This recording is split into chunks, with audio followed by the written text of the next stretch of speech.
billahi minash shaitanir rajim. Bismillahir rahmanir rahim. Assalamu alaikum students. Good morning. My name is Dr. Ashif Hussain and I am Associate Professor of Anatomy at Women Medical College, Ahmedabad.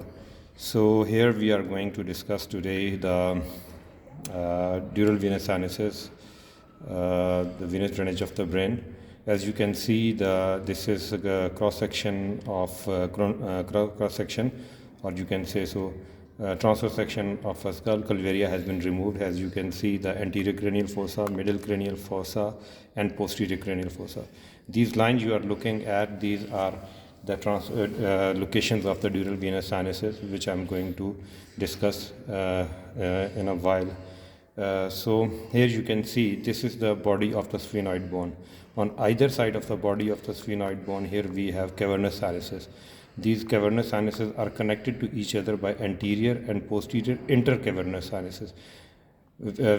Cavernous sinus has been shown only one side, this gray line you can see. It has been not shown over here for simplicity.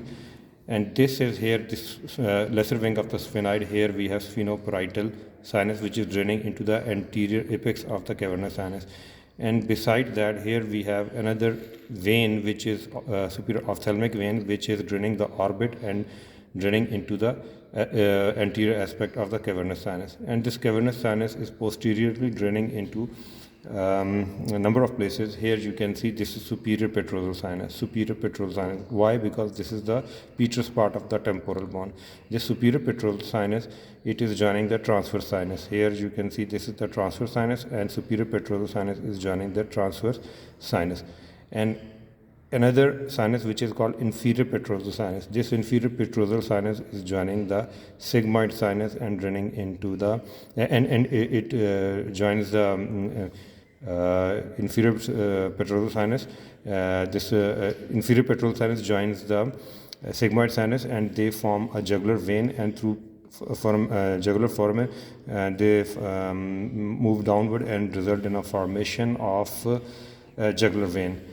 And so your cavernous sinus is draining by superior petrosal sinus, inferior petrosal sinus, and here you can see this portion of the posterior cranial fossa is called clivus, and here you can see these structure. Here we have basilar venous plexus.